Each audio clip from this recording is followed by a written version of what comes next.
Warahmatullahi wabarakatuh. Ikhwatal Islam azani Allahu wa iyyakum. Alhamdulillahirabbil alamin hamdan katsiran thayyiban mubarakan fi kama yuhibbu rabbuna wa yarda. Wassalatu wassalamu ala asrafil anbiya'il mursalin wa ala alihi wa ashabihi ajmain wa man tabi'ahum bi ihsan ila yaumiddin, amma ba'du. Ikhwatal Islam azani Allahu wa iyyakum, para pendengar, pemerhati dan sahabat roja semuanya dimanapun antum berada di pagi hari ini. Tentunya kita bersyukur kepada Allah Subhanahu wa Ta'ala atas limpahan karunia, keberkahan serta kemudahan yang telah Allah berikan kepada kita. Selama beberapa hari ini telah kita menjalani Ramadan. Semoga Allah memudahkan bagi kita semuanya untuk dapat menyelesaikan Ramadan dengan baik dan tentunya dengan sempurna, insyaallah. Allahumma amin. Ikhwatal Islam azani Allahu wa iyyakum.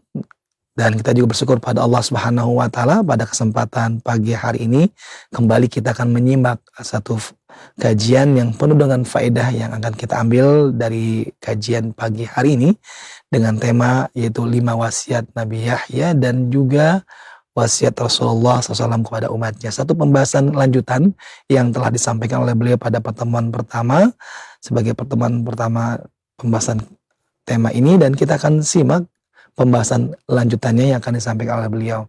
Dan ikhwatal Islam azani Allahu wa iyyakum, setelah kajian disampaikan oleh beliau, jika masih ada waktu kami akan membuka sesi interaktif soal jawab, dan bagi Anda yang ingin bertanya secara langsung Anda dapat menghubungi kami di 0218236543 yaitu layanan telepon lokal yang bisa Anda bertanya secara langsung, ataupun Anda dapat bertanya melalui chat WA di 0218236543.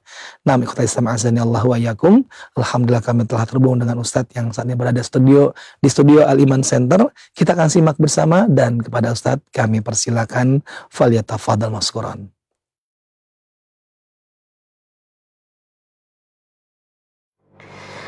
Assalamualaikum warahmatullahi wabarakatuh.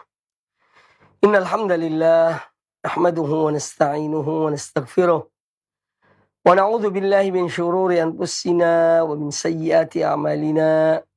May yahdihillahu fala mudilla lahu wa may yudlil fala hadiya lah. Wa asyhadu an la ilaha illallah wahdahu la syarika lah wa asyhadu anna Muhammadan abduhu wa rasuluh.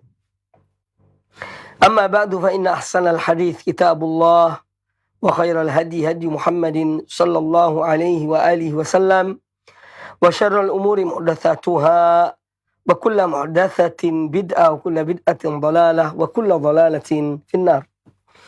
Ma'asyiral muslimin, para pemirsa dan para pendengar televisi Radio Roja dimanapun Anda berada, semoga senantiasa dirahmati Allah Subhanahu wa Ta'ala.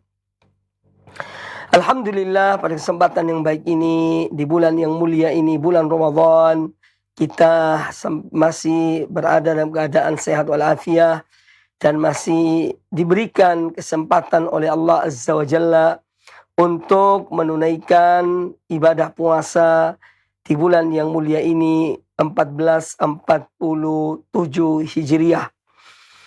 Semoga Allah Azza wa Jalla senantiasa memberikan taufik, hidayah dan inayahnya kepada kita, dan semoga kita bisa terus meningkatkan amal-amal ibadah kita, terutama di bulan yang mulia ini dan juga di bulan-bulan lainnya, dan semoga amal-amal ibadah kita diterima oleh Allah Subhanahu wa Ta'ala. Kajian kita pada kesempatan yang baik ini masih melanjutkan pembahasan hadis yang kita bahas pada pertemuan yang lalu, yaitu wasiat Nabiullah Yahya bin Zakaria alaihi wassalam kepada Bani Israel, dan wasiat Rasulullah sallallahu alaihi wasallam kepada umat ini yang diberikan beliau kepada umat ini agar mereka mengikuti dan menaati apa yang diwasiatkan oleh beliau sallallahu alaihi wasallam. Wasiat Nabi Yahya alaihi salam yang kita bahas pada pertemuan yang lalu itu ada 5 wasiat, ya. Ada 5 wasiat. Ya, yang mana 5 wasiat ini sudah kita bahas dan sudah kita sampaikan, ya, wasiat untuk beribadah menyembah Allah Subhanahu wa Ta'ala. Dan ini adalah wasiat seluruh para nabi kepada umat-umat mereka, ya, agar mereka mentauhidkan Allah, beribadah hanya kepada Allah, bergantung hanya kepada Allah, berdoa dan memohon hanya kepada Allah, ya, dan semua hal-hal yang berkaitan dengan kewajiban mentauhidkan Allah Subhanahu wa taala. Kemudian wasiat yang kedua adalah perintah untuk menegakkan salat, karena salat adalah kewajiban yang Allah wajibkan kepada setiap nabi, ya, dan umat. Meskipun mungkin di dalam kaifiyah salat itu ada perbedaan atau beberapa perbedaan. Namun yang jelas bahwa salat itu pada umumnya yang disebutkan oleh ayat-ayat Al-Quran ataupun hadis-hadis Nabi SAW tentang salat yang Allah syariatkan kepada kita dan kepada umat-umat sebelumnya adalah ada 3 hal penting. Yang pertama yaitu al-qiyam, berdiri, ya. Kemudian yang kedua adalah ruku'. Kemudian yang ketiga adalah sujud, ya. Ini ada pada solat-solat yang Allah perintahkan kepada nabi-nabi yang sebelum Rasulullah SAW dan juga pada Rasulullah SAW. Nah, ini menunjukkan bahwa solat adalah amalan ibadah yang amat penting, yang tidak boleh digampangkan, tidak boleh diremehkan, terutama solat 5 waktu, ya. Jangan sampai ada di antara kita yang meninggalkan solat 5 waktu, atau di antara keluarga kita, anak-anak kita, ini jangan sampai demikian. Kita harus betul-betul memperhatikan dan memerintahkan mereka untuk selalu menegakkan solat, terutama yang 5 waktu ini, ya. Solat yang 5 waktu sehari dan semalam yang kita diperintahkan untuk mengerjakannya. Kemudian juga wasiat yang ketiga yang disebutkan oleh Nabi Yahya pada umatnya adalah puasa, ya. Dan kita alhamdulillah juga Allah wajibkan berpuasa, yaitu di bulan Ramadan, sebulan penuh kita wajib berpuasa. Hanya saja ada perbedaan antara puasa kita dan puasa ahlul kitab, ya. Puasa ahlul kitab itu tanpa makan sahur, sedangkan puasa kita yaitu ada makan sahur. Nah, ini salah satu dari perbedaan, ya, antara puasa kita dan puasa ahlul kitab, ya, yaitu adanya makan sahur. Dan makan sahur itu adalah termasuk makan yang sangat diberkahi oleh Allah Subhanahu wa ta'ala. Maka jangan sampai seorang meninggalkan makan sahur. Kemudian juga wasiat yang berikutnya adalah wasiat untuk memberikan atau mengeluarkan zakat, ya. Karena penggunaan kata sodakoh dalam hadis ini, ya, itu juga diartikan dengan zakat, itu zakat yang wajib, ya. Karena termasuk zakat telah diperintahkan oleh Allah kepada nabi-nabi sebelumnya, sebagaimana Nabi Isa alaihissalam, ya, dalam buayan, ya, beliau mengatakan, ya, wa ausani bis salati waz zakah ma dumtu hayya, ya. Dan Allah mewasiatkan aku, artinya memerintahkan aku untuk salat dan zakat, yang untuk menegakkan salat dan menunaikan zakat. Nah, ini karena zakat itu ada hubungannya dengan muamal, ada hubungannya dengan hablu minan nas, ya, hubungan dengan manusia. Kalau salat itu hablu minallah, kita berhubungan dengan Allah Subhanahu wa taala dalam pekerjaan salat itu, ya.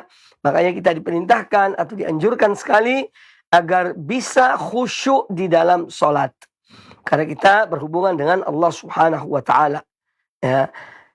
Kemudian Islam juga mengajarkan, atau agama Allah mengajarkan pada kita untuk hablu minan nas, ya, yaitu dengan mengeluarkan zakat, menunaikan zakat. Zakat ini dalam rangka membantu orang-orang yang tidak mampu, ya. Dan zakat ini sudah dikenal, ya. Al-Quran, hadis-hadis Nabi menyebutkan tentang kewajiban zakat. Ya, maka bagaimana kalau ada orang mengatakan, apalagi orang yang menisbahkan dirinya sebagai seorang berilmu, mengatakan bahwa zakat tidak dikenal di zaman Nabi SAW, ini satu hal yang mungkar dan sangat disayangkan. Ya, kalau ada orang mengatakan demikian, ya, padahal ya apa mungkin baca atau tidak ya? Abu Bakar Siddiq radhiyallahu taala anhu itu memerangi orang-orang yang tidak mau mengeluarkan zakat. Dan itu dikenal dalam Islam. Dikenal di zaman Rasulullah SAW, zaman Khulafaur Rasyidun. Mereka punya orang-orang yang mengambil zakat. Ya, ini harus diperhatikan. Ya, apalagi seorang Muslim, apalagi yang menisbahkan dirinya pada ilmu, ya, pada agama. Ya, tidak boleh tidak tahu tentang masalah ini. Orang awam paham masalah zakat. Ya, orang awam paham tentang zakat. Bahwa zakat hukumnya wajib. Ya, bagaimana mungkin dikatakan bahwa zakat sesuatu yang tidak dikenal? Ya, subhanallah. Ya, itulah manusia penuh dengan ada kelebihannya, ada kekurangannya. Ya, semoga Allah Taala senantiasa memberikan kepada kita ilmu yang bermanfaat. Ya, semoga Allah senantiasa mengajarkan kepada kita ilmu yang bermanfaat. Jadi dalam Islam ini ada hal-hal pokok yang wajib kita ketahui. Fardu ain bagi setiap orang. Ya, untuk berilmu tentangnya walaupun secara global, ya, yaitu arkanul iman, arkanul Islam, ya. Kemudian dari arkanul Islam makna kalimat tauhid la ilaha illallah, makna syahadat anna Muhammad Rasulullah dan konsekuensinya, ya. Ini harus kita pelajari, harus kita ketahui, harus kita mempelajarinya, harus kita mengetahuinya. Tidak boleh tidak. Ya, kemudian juga yang diperintahkan atau diwasiatkan Allah kepada Nabi Yahya untuk Bani Israel dan juga tentu kepada umat ini, ya, adalah agar memperbanyak berzikir kepada Allah Subhanahu wa taala. Ya, memperbanyak zikir pada Allah Subhanahu wa taala. Ya, ini sesuatu yang sangat menolong seseorang dalam membersihkan jiwanya, membersihkan hatinya. Orang yang hatinya kotor, ya, ada hasadnya, ada dengkinya, ya, ada irinya, ada dendamnya, ya, kemudian ada kesombongan, keangkuhan, ujub dan seterusnya. Nah, penyakit-penyakit hati ini pada hakikatnya obatnya adalah, ya, dengan seorang, ya, berzikir pada Allah Ta'ala. Dan zikir yang paling utama yaitu membaca kitab Allah Al-Quranul Karim. Di situ ada ayat-ayat yang menjelaskan kepada kita, ya, kemuliaan orang-orang yang tawadhu, orang-orang yang rendah hati. Bagaimana mereka orang-orang kaum mukminin zaman dahulu, umat-umat para rasul yang mereka beriman kepada Allah dan para rasul mereka. Ya, kerendahan hati mereka, ketaatan mereka, ya, dan seterusnya. Demikian pula Nabi alaihissalam, bagaimana tawadhu'nya beliau, rendah hatinya beliau. Maka dengan kita membaca Al-Quranul Karim, memahami maknanya, tadabbur ayat-ayatnya, ini, ya, dengan pertolongan Allah Subhanahu wa taala, maka akan mampu, ya, untuk merubah, ya, atau mengobati hati kita. Ya, naudzubillah. Hati yang berpenyakit berbahaya. Ya, jangan sampai penyakit hati ini dijaga, dipelihara, jangan, ya. Tapi harus diupayakan untuk dihilangkan, ya. Harus diupayakan untuk disembuhkan. Ya, ini penyakit hati berbahaya. Ya, penyakit hati, kibir, ya, meremehkan orang lain, menolak kebenaran setelah datangnya kebenaran. Ini semua penyakit-penyakit yang berbahaya. Tidak boleh seorang bangga dengan memiliki penyakit ini. Na'udzubillah min dzalik. Harus nangis, ya, berupaya untuk menghilangkan penyakit ini. Minta pada Allah Ta'ala. Ya Allah, dalam hatiku ini ada kibir, ya Allah. Ya, ya Allah, hilangkan kibir itu dari dalam hatiku. Hilangkan keangkuhan itu dari hatiku, ya Allah. Dan gantikanlah dia dengan tawadhu dan rendah hati, terutama kepada kaum mukminin, kepada orang-orang muslimin. Minta pada Allah Ta'ala. Allah yang membolak-balik hati manusia. Allah yang mengobati hati manusia. Ya, ini harus, ya. Jadi salah satunya adalah dengan memperbanyak berzikir kepada Allah Subhanahu wa taala. Kemudian An-Nabi alaihi salatu wassalam, ya, beliau mengatakan, Ya, dan aku perintahkan kalian 5 hal. Sebagaimana Nabi Yahya alaihissalam memerintahkan kepada Bani Israel 5 perkara, maka aku pun perintahkan pada kalian 5 perkara. Yang pertama adalah as-sam'u, mendengar apa yang diperintahkan ya, oleh ulil amri.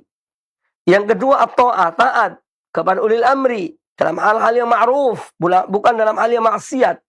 Ya, tapi dalam hal yang ma'ruf ya kita wajib taat kepada ulil amri. Ini yang kedua. Kemudian yang ketiga, wal jihad. Ya, berjuang di jalan Allah, ya. Kalau ada peperangan, maka dengan peperangan, ya. Tapi kalau tidak ada peperangan, maka seorang berjuang di jalan Allah dengan kemampuannya, dengan apa yang dimilikinya, berupa itu harta atau ilmu atau tenaga, ya, atau pikiran yang cemerlang, ya, dia menolong agama Allah Subhanahu wa taala. Kemudian yang keempat adalah wal hijratu, yaitu hijrah ke hijrah, ya. Kemudian yang kelima adalah wal jamaah, berpegang teguh kepada jamaah kaum muslimin. Jangan sampai khuruj kepada mereka, jangan sampai menentang mereka, dalam arti seorang keluar dari jamaah kaum muslimin yang mereka berada di bawah sebuah kepemimpinan yang sah, sebuah kepemimpinan yang benar, ya, yang dia itu memiliki kekuasaan, dia memiliki kemampuan, ya, untuk mengatur, ya, negeri, ya, atau negara, ya, mengatur kaum muslimin, mengatur umat. Ya, maka kita harus tetap yakni menjaga, ya, jamaah kaum muslimin dan tidak boleh keluar dari jamaah kaum muslimin tersebut. Nah, pelajaran-pelajaran yang diambil dan sudah saya sebutkan sebagiannya, ya, di antaranya adalah yaitu memberikan perumpamaan-perumpamaan dalam berdakwah, ya. Ya, ini termasuk metode Al-Qur'an dan metode hadis-hadis Nabi sallallahu alaihi wasallam dalam mengajarkan umat, dalam mendekatkan pemahaman, ya, kepada umat, yaitu dengan darbul amsal, dan memberikan contoh-contoh. Ya, dan kita lihat dalam kisah Nabi Yahya alaihissalam, beliau memberikan contoh, ya, contoh orang yang syirik pada Allah Ta'ala, ya, apa ibaratnya, apa contohnya, ya, orang yang syirik pada Allah Ta'ala ibarat orang yang dia membeli seorang budak dan harta dengan jerih payahnya, dengan hasil keringatnya, ya, dia membeli seorang budak, kemudian budak itu dipekerjakan pada pekerjaan dia, ya, dengan tuntutan atau dengan ketentuan hasil dari pekerjaan itu diberikan kepada tuannya. Tetapi ternyata tidak, ya. Si budak ini bekerja, ya, tetapi hasilnya diberikan pada orang lain, bukan kepada tuannya. Ini satu hal yang mungkar. Sama halnya dengan orang yang berbuat syirik pada Allah Azza wa Jalla. Allah yang menciptakannya, Allah yang memberikan dia berbagai macam nikmat, berbagai macam fasilitas, ya, di dunia ini, ya. Tetapi kemudian dia beribadah kepada selain Allah, ya. Dia beribadah kepada selain Allah. Makanya perbuatan syirik itu adalah perbuatan yang paling tercela, ya. Perbuatan yang paling tercela, yaitu buat syirik pada Allah Azza wa Jalla, bergantung pada Allah bergantung kepada selain Allah, memohon pada selain Allah, takut kepada selain Allah, ya. Ini semua perbuatan-perbuatan yang perbuatan syirik, termasuk memberikan sesajen di tempat-tempat tertentu karena takut dengan jin yang ada di situ nanti akan mengganggu dia, ya, atau mengganggu kampung itu, ya. Ini semua adalah perbuatan syirik, bukan syirik kecil, syirik besar, ya, syirik besar, ya. Jadi semua para nabi dan para rasul, mereka itu memerintahkan umat-umat mereka untuk mentauhidkan Allah di dalam beribadah kepada Allah Subhanahu wa taala. Ya. Kemudian perumpamaan yang juga diberikan oleh Nabi Yahya alaihissalam kepada dalam hadis ini adalah perumpamaan tentang puasa, ya. Ibarat orang yang berpuasa itu seorang yang dia berkumpul di tengah orang banyak, kemudian dia membawa satu kantong, ya, minyak wangi, ya, kasturi misalnya, harumnya itu semerbak, ya, tercium oleh orang-orang di sekelilingnya. tercium oleh orang-orang di sekelilingnya. Ini perumpamaan orang yang puasa. Ya, makanya kata Nabi alaihissalam, "La khalufu famis shaimi atyabu indallahi min rihil misk." Hadis sahih riwayat Imam Al-Bukhari. Ya, bahwa perubahan bau mulut seorang berpuasa, ya, itu di sisi Allah lebih harum, lebih baik daripada minyak wangi ke kasturi. Kasturi akhirat, surga, bukan di dunia. Ya, ini juga perumpamaan. Dan ini menunjukkan keutamaan orang yang berpuasa. Makanya jangan kita mengotori mulut-mulut kita, lisan-lisan kita dengan ghibah di saat kita berpuasa. Jangankan di saat berpuasa. Di luar berpuasa, di luar bulan Ramadan, hukum ghibah itu haram. Tak boleh. Ya. Kecuali pada pengecualian tertentu. Ya. Nah, apalagi di bulan Ramadan. Ya, berbicara tentang fulan begini, fulan begitu, fulan begini, fulan begitu. Dia lupa dirinya. Padahal dirinya penuh dengan cacat dan celah. Ya, penuh dengan cacat dan celah. Makanya ya ada disebutkan ini adalah hadis diriwayatkan Imam Al-Bazzar. Ya, tapi wallahu alam tentang kesahihannya. Berbunyi, tuba liman syaghalahu aibuhu an uyubin nas. Ya, ini berbahagialah orang yang dia itu sibuk mengurusi, memperbaiki cacat dirinya daripada cacatnya orang lain. Ya, daripada celahnya orang lain. Ya, itu. Nah, jadi di bulan Ramadan, ya, seorang menjaga lisannya, ya, menjaga pandangannya, menjaga telinganya, ya, dari hal-hal yang diharamkan oleh Allah Subhanahu wa ta'ala. Kemudian perumpamaan juga yang diberikan tentang sedekah atau zakat. Ya, yang mana orang yang dia bersedekah itu, ya, dia dikejar atau ditawan oleh para musuh, ya, musuh dia. Kemudian dia menebus dirinya dengan mengeluarkan semua yang dimilikinya. Dari harta-harta yang dimilikinya. Ya. Yang sedikit, yang banyak maupun yang sedikit, yang besar maupun yang kecil. Semua diserahkan. Tapi demi keselamatan dirinya dari orang-orang yang menawannya. Ya. Jadi kita ibaratnya manusia itu, dia itu ditawan oleh dosa. Ya. Oleh kemaksiatannya, dosanya. Itu menawan dia. Ya. Bagaimana cara seorang ini keluar dari tawanan dosa ini? Salah satunya adalah dengan, setelah dia beriman pada Allah Ta'ala, maka adalah dengan dia menginfakkan, memsedekahkan, ya, hartanya. Agar dia diampuni oleh Allah Subhanahu wa Ta'ala. Dan Nabi kita Muhammad SAW telah bersabda, ya, bahwa as-sadaqatu tudfi'u, ya, al-khati'ata kama yudfi'ul ma'un nar. Ya, bahwa sedekah itu, ya, mampu, ya, memadamkan api dosa sebagaimana air memadamkan, ya, sebagaimana air memadamkan api. Ya. Nah, ini juga percontohan, contoh yang diberikan oleh Nabi SAW untuk memudahkan seorang itu memahami. Ya. Karena dosa itu tidak ada yang tahu. Seperti apa sih dosa itu? Artinya bentuknya dosa itu seperti apa sih? Ya. Ketika seorang berbuat maksiat, berbuat dosa, dia tahu bahwa itu perbuatan dosa.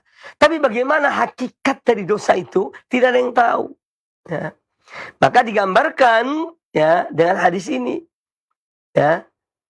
Dosa itu diibaratkan dengan api. Karena memang dosa penyebab seorang masuk dalam api. Kalau dia tidak mendapatkan ampunan dari Allah Subhanahu wa Ta'ala. Nah, bagaimana cara memadamkan api ini? Ya dengan air. Ya. Dan menyiramkan air pada api itu akan padam api tersebut. Ya. Nah, demikian pula dosa. Untuk memadamkan api dosa ini dengan memberikan sedekah. Ya. Sedekah ada dua macam, ada yang wajib yaitu zakat. Ya, zakat mal, zakat harta. Kemudian ada yang bersifat sukarela. Itu semaunya kita keluarkan sedekah tersebut. Namanya sedekah tatawwu. Sedekah yang bersifat sukarela dari orang yang ingin memberikan sedekah. Ma'asyiral muslimin, kemudian contoh-contoh yang juga diberikan, ya, dalam hadis ini ya oleh Nabi Zakaria alaihissalam adalah oleh Nabi Yahya bin Zakaria alaihi wassalam adalah tentang orang berzikir pada Allah Ta'ala. Ya. Orang yang berzikir pada Allah Ta'ala dan banyak berzikir pada Allah Ta'ala, dia ibarat orang yang dikejar oleh musuh, kemudian dia masuk di satu benteng, dia mempertahankan dirinya. Dan musuhnya tidak sampai kepadanya. Tidak bisa sampai kepadanya. Ya. Nah demikian pula seorang mukmin membentengi dirinya ya dari kejaran syaitan ya yang berupaya untuk mencelakakan seorang hamba ya, dan dia memperbanyak berzikir kepada Allah Subhanahu wa taala. Kemudian pelajaran-pelajaran lain yang juga diambil dari hadis ini adalah apa yang disebutkan oleh para ulama tentang masalah ini ya, di antaranya adalah dimakruhkannya ya menoleh ketika sholat ya, dimakruhkannya menoleh ketika sholat ya, dan menoleh dalam sholat itu ada dua macam. Ada menoleh dalam sholat yang membatalkan sholat itu. Artinya kalau seorang menoleh itu sampai memutar badannya ya, sehingga dia tidak menghadap kiblat ya, sehingga dia tidak menghadap ke kiblat, apalagi membalikan badannya ya, membelakangi kiblat, jelas batal sholatnya ya. Adapun seorang misalnya dia melirik ya, atau menoleh yang ringan karena ada suatu hal, misalnya ketika sedang sholat ya, ada tetangganya, ada orang di sampingnya itu, atau dua orang di sampingnya, satu orang di sampingnya itu jatuh misalnya ya, karena mungkin pingsan atau lain sebagainya, dia melirik misalnya ya, ini tidak sampai merusak sholatnya. Jadi kita intinya dilarang seorang melirik ya, dilarang menoleh ketika sholat. Jadi menoleh yang ada dua macam, ada yang bisa membatalkan sholat seseorang dan ada yang tidak sampai membatalkan sholat seseorang, sebagaimana yang sudah saya contohkan tadi. Kemudian disebutkan oleh Nabi alaihissalatu wassalam dalam hadis Aisyah radhiyallahu taala anha ya, kata beliau, sa'altun Nabi sallallahu alaihi wasallam an iltifatir rajuli fi shalah. Aku pernah bertanya kepada Nabi sallallahu alaihi wasallam tentang orang yang menoleh ya, atau seseorang yang menoleh ketika salat. Faqal, maka kata Nabi alaihi salatu wassalam, kata beliau, huwa ikhtilasun yakhtalisu syaitanu min salati ahadikum. Ini merupakan ikhtilas. Ikhtilas itu adalah ya, ibarat sambaran petir. Ya. Ini kalau ikhtilas digambarkan di sini oleh hadis Rasulullah, ibarat sambaran syaitan. Jadi syaitan berupaya untuk memalingkan seorang hamba dari sholatnya. Ya. Jadi syaitan berupaya untuk memalingkan seorang hamba dari sholatnya. Maka dia berupaya agar orang itu menoleh. Ya, sebagaimana disebutkan oleh Nabi SAW, wa ikhtilasun yakhtalisu syaitan min sholati ahadikum. Ya. Jadi upaya syaitan untuk ya, dia menjadikan seorang melalaikan sholatnya ya, atau bahkan mungkin bisa keluar dari sholatnya ya, itu tentang iltifat. Kemudian hadis ini juga menjelaskan kepada kita tentang apa yang dikatakan atau disabdakan ya oleh Nabi alaihi salatu wassalam dalam hadis ini ya, bahwa ketika seorang dalam sholatnya ya, itu Allah Subhanahu wa taala ya menghadapkan wajahnya kepada orang yang sedang sholat itu. Ya, sebutkan, wa innallaha amarakum bis shalah, dan sungguhnya Allah perintahkan kalian untuk sholat, kata Nabi Zakaria. Fa idza shallaitum fala taltafitu, maka apabila kalian sholat jangan kalian berpaling ya, atau jangan kalian menoleh. Fa innallaha yansibu wajhahu liwajhi abdihi fi salatihi ma lam yaltafit. Karena sungguhnya Allah menghadapkan wajahnya kepada wajah seorang hamba, ya, dalam solat hamba itu selama dia tidak menoleh. Jadi menetapkan tentang adanya wajah Allah Subhanahu wa taala. Tapi jangan disamakan dengan wajah makhluknya. Ya, karena wajah itu tergantung penisbatannya ke siapa. Kepada apa. Ya.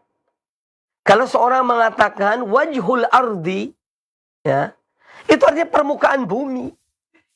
Masa sama permukaan bumi dengan wajah kita? Ya. Iya. Wajhul insan tidak sama dengan wajhul ardi. Ya. Wajahnya manusia tidak sama dengan wajahnya atau dengan permukaan bumi. Kalau ada orang mengatakan bahwa wajah manusia sama dengan wajah bumi atau dengan permukaan bumi, karena bumi pun kadang-kadang dinisbahkan dengan wajah. Ala wajhil ardi. Di atas permukaan bumi ini. Kalau ada orang menyamakan wajahnya atau permukaan bumi sama dengan wajah manusia, ya orang ini sakit. Ya, sakit jiwa. Ya. Harus dibawa rumah sakit jiwa. Ya. Makanya wajah itu dinisbahkan kepada siapa? Ya.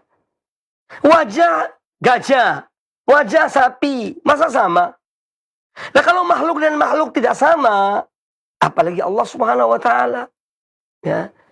Maka kita ini harus, ya, mempunyai pola, ya, atau manhaj di dalam memahami agama Allah ini. Jangan hanya sesuai dengan akal kita. Akal kita ini apa dia? Ya, dia memiliki kelemahan. Akal manusia itu bisa terkena kelemahan. Pikun, lupa, lalai, lemah. Itu akal. Ya. Sedangkan dalil tidak. Dalil itu Quran dan sunnah yang sahihah itu tidak akan berubah. Ya. Maka jangan kemudian kita kedepankan akal kita. Akal kita ini apa? Kemudian antara akal yang seorang dengan akal orang yang lain itu pun berbeda. Ya. Berbeda. Maka akal bukan jadi ukuran. Meskipun Islam menghormati akal. Ya. Bahkan Islam menjadikan akal itu sebagai manatut taklif. Akal sebagai tempat gantungannya pembebanan syariat ini. Artinya, kewajiban-kewajiban dalam agama ini, kewajiban sholat 5 waktu, puasa di bulan Ramadan, ibadah haji, zakat, dan yang lainnya, itu diwajibkan, salah satu syarat diwajibkannya itu bagi orang yang akil, muslim, akil. Makanya orang gila tidak wajib berpuasa. Orang gila tidak wajib sholat yang 5 waktu. Nah ini menunjukkan bahwa Islam menghormati akal itu. Tapi Islam tidak meletakkan akal segala-galanya. Ya, tidak. Ya, karena akal itu berbeda satu dengan yang lainnya. Akal bisa mengalami kelupaan, ya, ketidakmampuan, kelemahan, dan ada batasnya. Ya. Nah, oleh karena itu jangan diakal-akali. Ya. Kalau kita menetapkan Allah punya wajah berarti kita samakan Allah dengan manusia. Ya keliru. Anda salah dalam berpikir. Ya. Masa sama yang saya katakan tadi. Wajah manusia dengan permukaan bumi. Sama wajhul ard. Ya. Dengan wajhul insan. Ya tidak mungkin sama. Ya. Tidak mungkin sama. Ya. Cuma penyebutan saja, wajah namanya saja. Tapi ketika dinisbahkan kepada sesuatu, ya maka berbeda. Ya. Tergantung kepada apa yang dinisbahkan. Apalagi wajah disebut wajah Allah. Wa yabqa, ya, wajhu rabbika dzul jalali wal ikram. Dan kekal wajah Rabbmu yang memiliki kebesaran dan keagungan. Ya. Masa disamakan dengan wajah manusia? Subhanallah. Ya. Jadi kita Ahlus Sunnah wal Jamaah yang mengikuti metodenya para salafus soleh, ya, sahabat, tabi'in, dan orang-orang yang mengikuti mereka dengan baik, yang mereka berdasarkan pada Quran dan Sunnah, mereka menetapkan adanya wajah Allah Subhanahu Wa Taala. Namun seperti apa? Jangan ditanya. Ya, itu bukan wilayah akal kita. bukan wilayah kemampuan kita, bukan wilayah ilmu kita, ya. Jadi jangan maksakan diri kita, ya. Itu kita wajib sami'na wa ata'na. Kita hanya mendengar dan menaati, ya. Kita mendengar berita dari Allah dan Rasulnya, dan kita beriman kepada berita-berita tersebut, ya. Jangankan tentang Allah Azza wa Jalla, ya, tentang sesuatu benda yang ada dalam diri kita, yaitu ruh yang dia bersama kita, ya. Ketika berjalan, ya, ruh ada bersama kita. Ketika tidur, ruh juga bersama kita, ya. Ketika kita bekerja dan seterusnya, selama hidup ini ruh itu bersama kita dan ada dalam jasad kita, ya. Kita tidak tahu tentang sesuatu hakikat dari ruh itu yang ada bersama kita, ya. Yang bersama kita 24 jam itu ruh. Kita tidak tahu seperti apa ruh itu. Wa yas'alunaka 'anir ruh. Qulir ruhu min amri rabbi. Mereka bertanya pada engkau, wahai Muhammad, tentang ruh. Katakanlah ruh itu adalah urusan Rabbku, urusan Tuhanku. Dan wa ma utitu minal ilmi illa qalila. Dan kamu tidak diberi ilmu kecuali sedikit. Ya. Kalau sesuatu zat, benda, sesuatu yang ada dalam diri kita, ya, kita tidak tahu hakikatnya, padahal dia bersama kita, ya. Apalagi Allah Subhanahu wa taala, ya. Makanya cara berpikir harus diluruskan. Jangan keliru dalam cara berpikir, ya. Karena pola pikir ini yang merusak, ya. Merusak akidah seorang, ya. Merusak akhlak seseorang, ya. Dan merusak ibadah seseorang, ya. Salah satunya adalah hanya karena bersandar pada pola pikirnya, tidak lagi kembali kepada dalil. Padahal dalam diri kita ini ada hawa nafsu. Kemudian hawa nafsu juga dibantu oleh syaitan dari luar, masuk membisiki seseorang, ya. Maka dari itu, ya, dan kita beriman kepada Quran dan Sunnah, dan kita mengikuti jalannya orang-orang yang telah mendapat ridha dari Allah Subhanahu wa taala, ya, maka kita akan selamat, ya. Kita akan selamat, dan itulah jalan keselamatan, ya.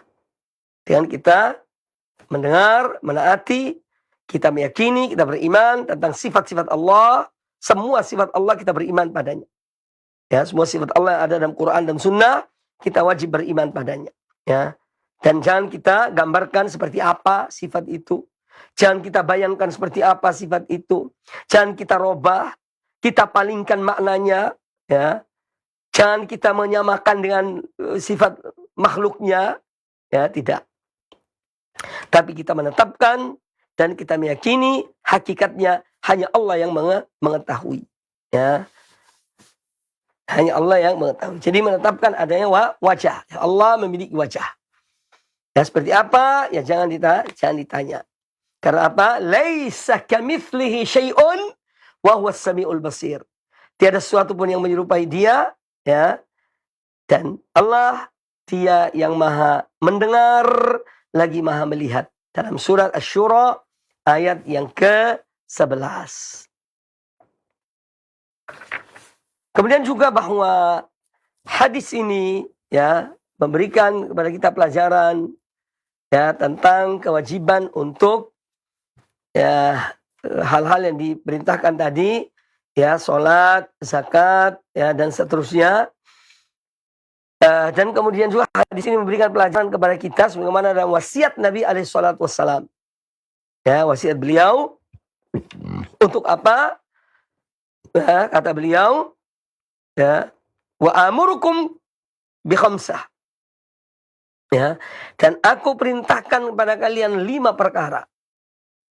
Yang mana 5 perkara ini perintah Allah kepada aku untuk memerintahkan kalian, wahai umatku, wahai umat Islam, wahai umat Muhammad sallallahu alaihi wasallam. Yang pertama adalah as-sam'u, yang kedua at-ta'ah. Mendengar dan menaati. Fil ma'ruf, dalam hal yang ma'ruf. Ya. Sebagaimana sabda Nabi alaihi salatu wassalam, ya, dalam hadis sahih, kata beliau alaihi salatu wassalam, ala man wulliya alaihi walin fara'ahu ya'ti syai'an min ma'siyatillah falyakrah ma ya'ti min ma'siyatillah wala yanzi'anna yadan min ta'atin. Ya. Ketahuilah, kata Nabi SAW, atau ingatlah, barang siapa yang Allah memberikan dia, mengangkat untuknya seorang pemimpin yang mengurusi urusannya, yaitu ulil amri. Ya. Lalu dia melihat ada hal-hal yang dilakukan oleh ulil amri itu berupa kemaksiatan pada Allah Subhanahu wa taala, kata Nabi alaihi salatu wasalam, falyakrah ma ya'ti min ma'siyatillah. Maka hendaknya dia itu benci kepada maksiat yang dilakukan oleh pemimpin tadi itu. Wala yanzi'anna, dalam satu riwayat, wala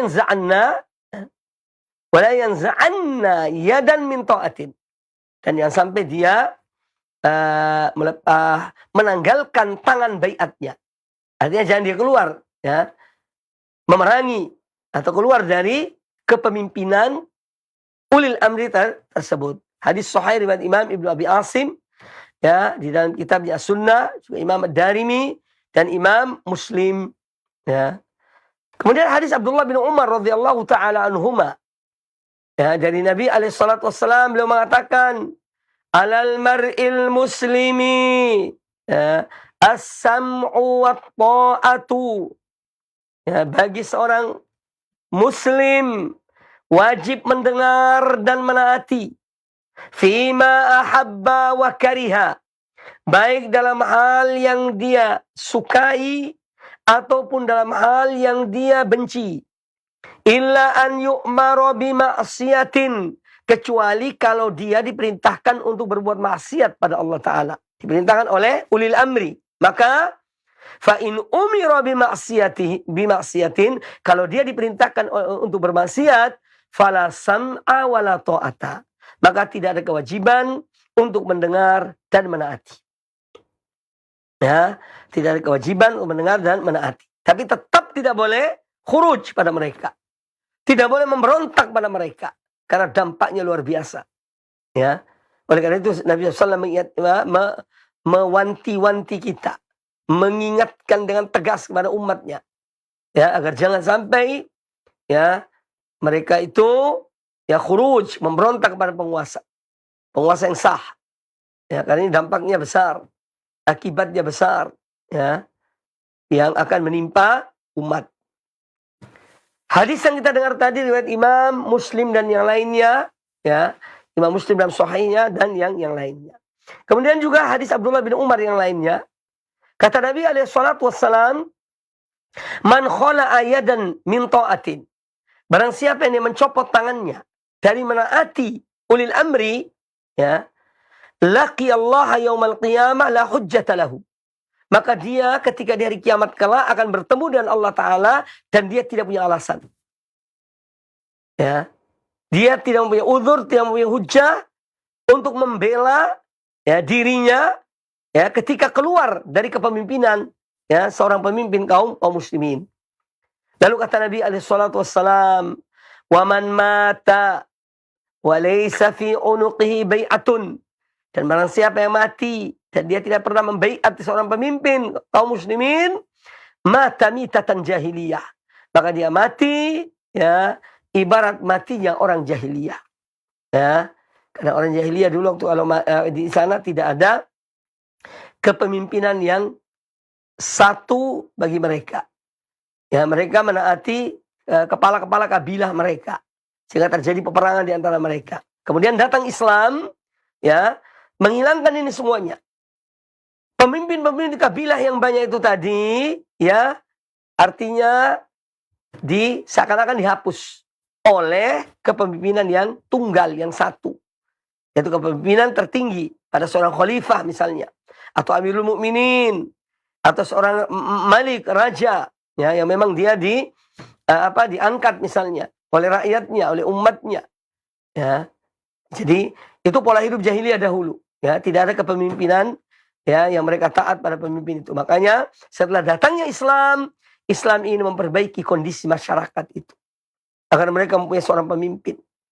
Ya, yang pemimpin itu yang memerintahkan. Ya, dan mereka diharuskan untuk menaati pemimpin itu. Ya, tidak boleh khuruj dari pemimpin. Ya, tidak boleh memberontak pada pemimpin. Ya. Kalau melihat ada satu kemungkaran, ya dinasihati dengan cara yang baik. Kalau tidak bisa nasihati, ya ikut jalur-jalur yang bisa menyampaikan nasihat kepada pemimpin itu. Ya. Ini yang diajarkan oleh sunnah Nabi SAW. Ya, bukan seorang seenaknya mengkafirkan pemimpin dan gampang dan dengan mudah. Ya. Fulan kafir. Ya. Ini hati-hati, bahaya. Pemikiran-pemikiran takfiri ini bahaya. Ya. Ini akan merusak generasi kaum muslimin. Maka kita harus waspada terhadap anak-anak kita, keluarga kita, dari pemikiran-pemikiran takfiri yang mengafirkan pemimpin-pemimpin kaum muslimin. Ya, ini harus kita waspada. Tidak ada pemimpin yang maksum kecuali Muhammad bin Abdullah SAW.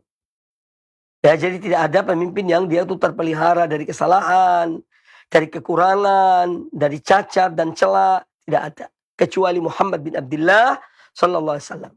Ya. Adapun manusia yang lainnya ada cacatnya, ada kekurangannya. Ya, kewajiban kita apa? Kita disuruh sabar melihat mereka itu. Ya. Bahkan dalam masalah berkaitan dengan hak. Ya. Ketika para pemimpin kaum muslimin tidak memberikan haknya kaum muslimin, Nabi SAW memerintahkan pada mereka, pada umat, untuk tetap memberikan haknya pemimpin. Ya. Dan mintalah hak kita kepada Allah Subhanahu wa Ta'ala. Mintalah hak kita kepada Allah Subhanahu wa Ta'ala. Ya, ini harus kita betul-betul punya manhaj dalam beragama. Ya. Dalam manhaj dalam beragama. Kemudian yang berikutnya, perintah Nabi SAW yang berikutnya adalah, ya, yaitu perintah untuk berjihad fi sabilillah. Berjihad di jalan Allah Subhanahu wa Ta'ala. As-sam'u wa ta'ah wal jihad. Ya, jihad di saat ada peperangan, di saat ada ya, peperangan antara kaum muslimin dan kaum kufar secara syar'i, maka ya, kita dianjurkan untuk mengikutinya. Ya, terutama mereka yang mampu untuk mengikuti. Ya. Kemudian karena jihad ada fardu ain, ada fardu kifayah. Itu bukan di sini pembahasannya. Ya, tentang jihad ada fardu ain, ada fardu kifayah. Adapun di saat tidak ada peperangan, ya, artinya jihad dalam bentuk peperangan, maka masing-masing berjihad sesuai dengan kemampuannya. Ya, yang punya ilmu dan ilmunya, yang punya harta dan hartanya, yang punya pemikiran cemerlang dan pemikiran cemerlang dalam membela agama Allah, menolong agama Allah dan seterusnya. La yukallifullahu nafsan illa wus'aha. Allah tidak membebani satu jiwa kecuali apa yang mampu dia kerjakan. Intinya ada kemauan untuk menolong agama Allah. Itu poin terpenting. Ya.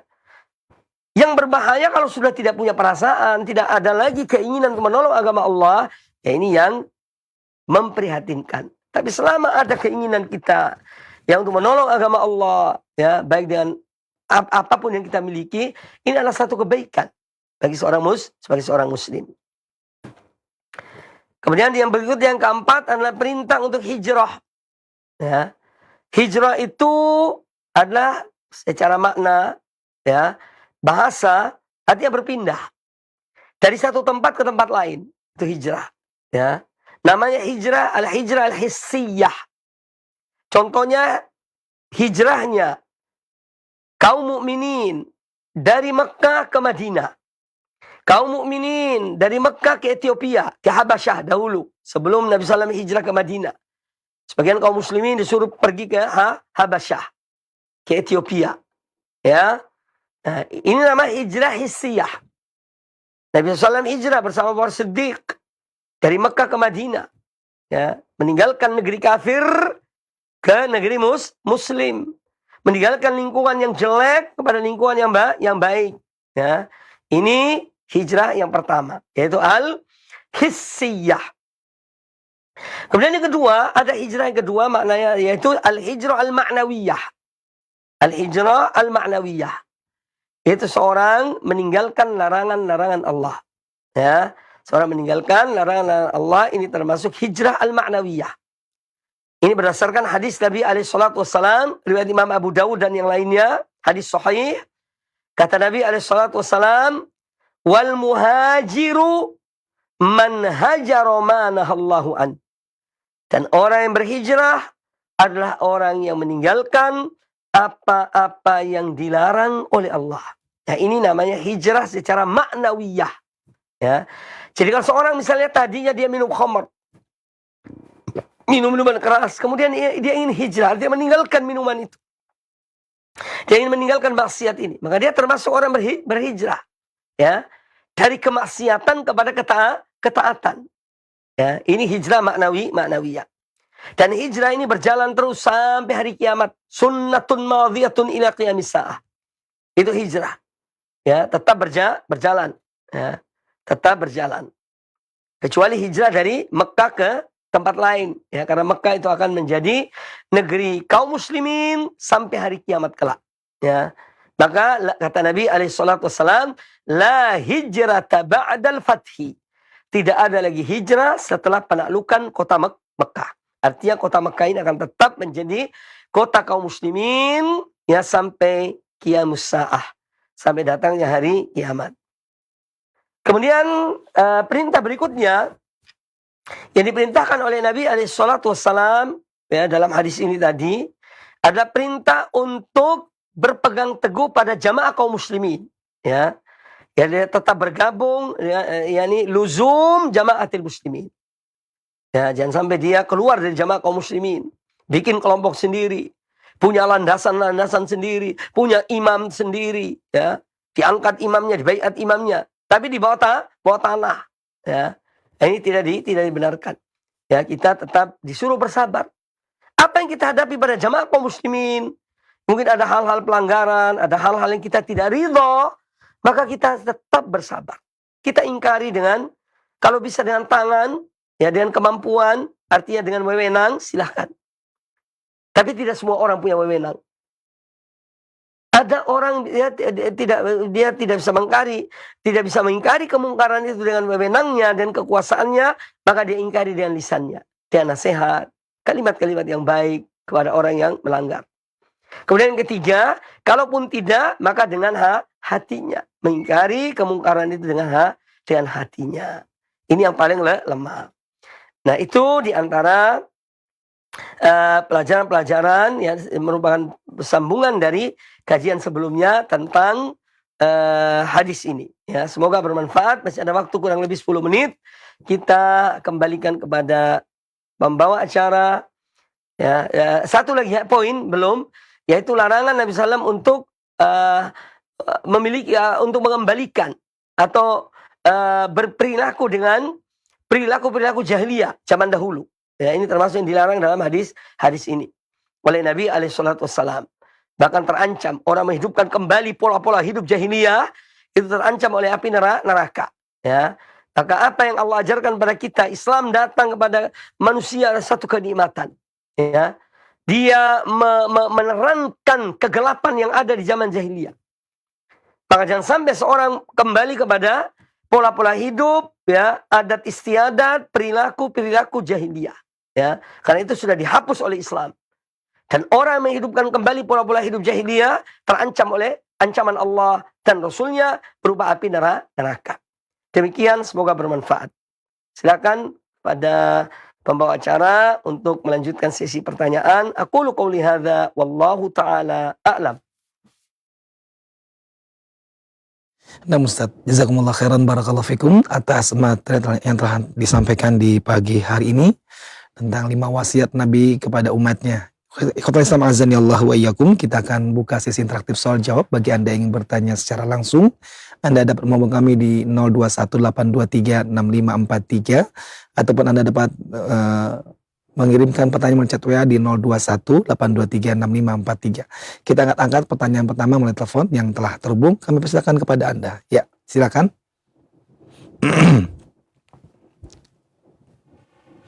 Ya, silakan.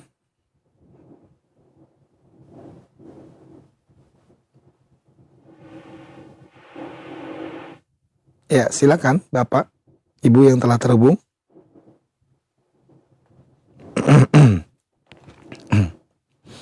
Baik, kami informasikan kembali kepada Anda ikhwatal Islam azani Allah wa iyyakum pada kajian pagi hari ini membahas lanjutan dari pembahasan kitab 5 wasiat Nabi kepada umatnya dan Nabi Yahya alaihissalam dan juga Nabi Muhammad SAW.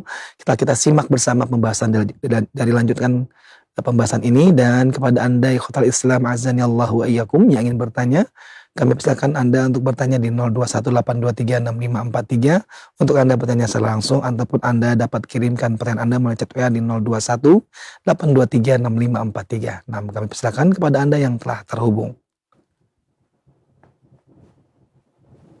Ya, silakan.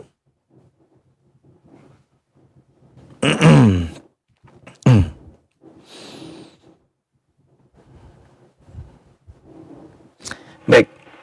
Ya, silakan.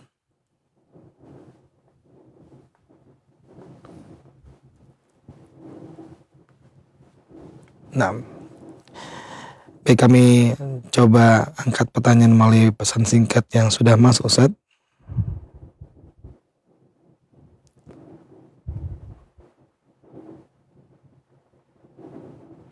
Ustaz memberikan penjelasan bagaimanakah caranya seseorang yang bertobat dari dosa bekerja di lembaga ribawi selama ini, dan bagaimanakah status hasil bekerjanya, Ustaz? Mohon memberikan penjelasan, barakallahu fikum.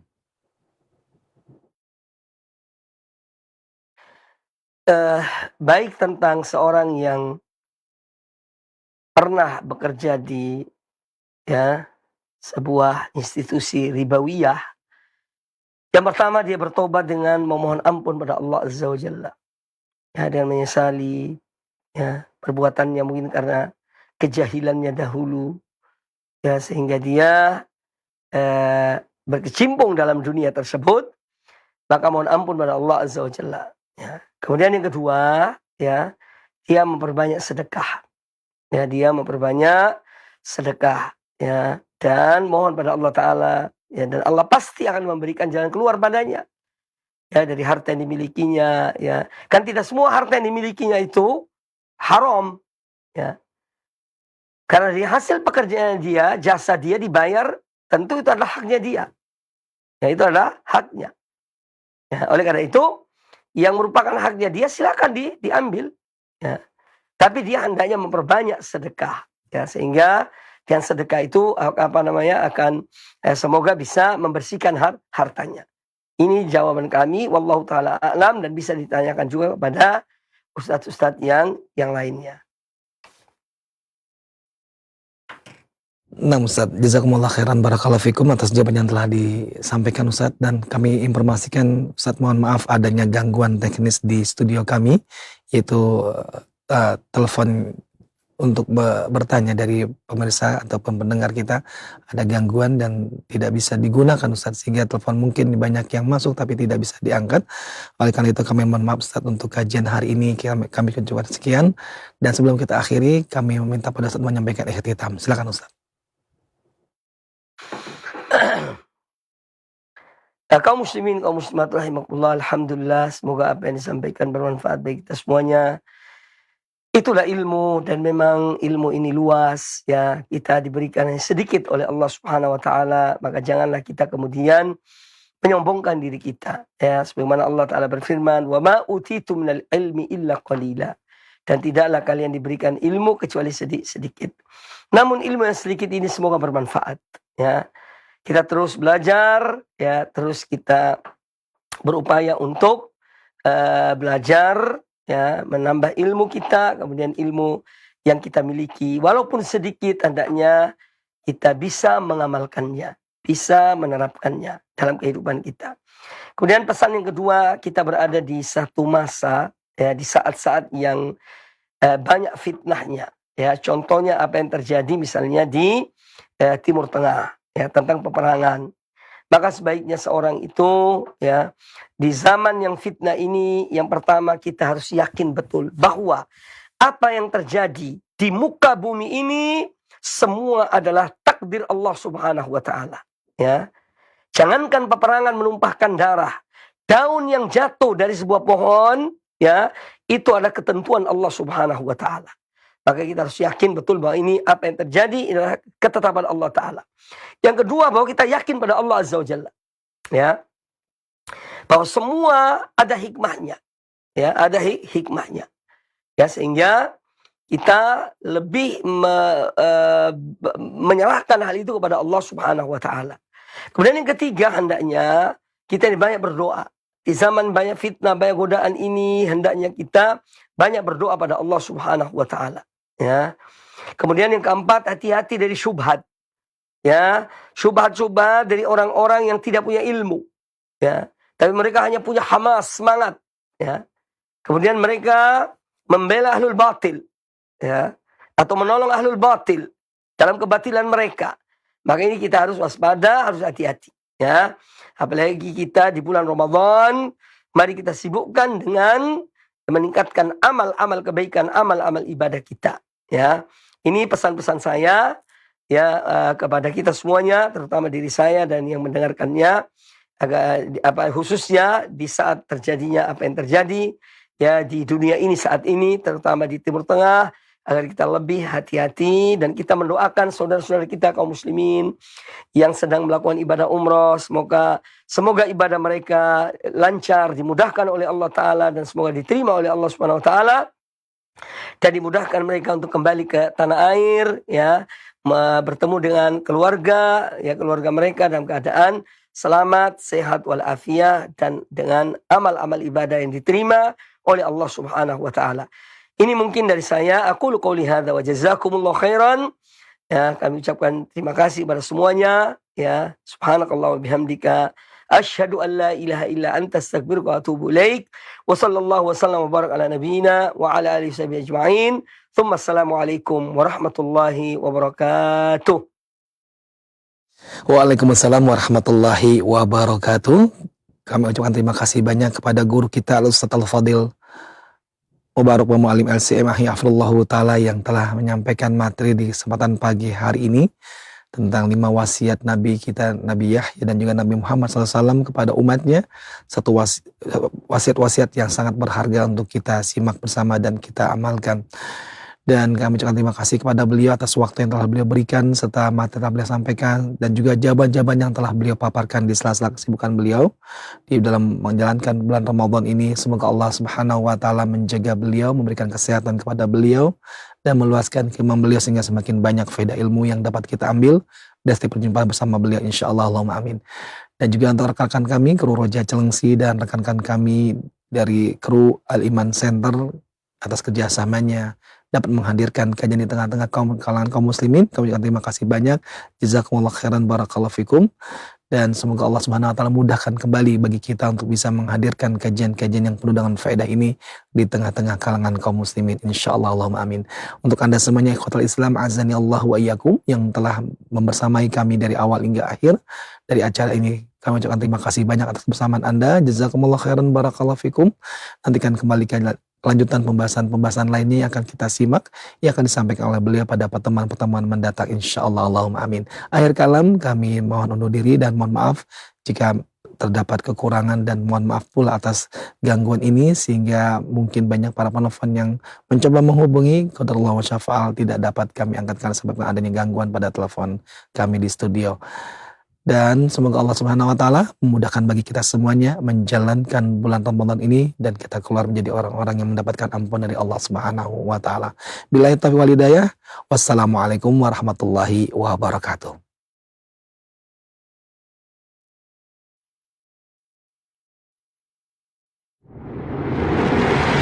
Allahumma ahilla alaina Ramadan bil amni wal iman was salamati wal islam.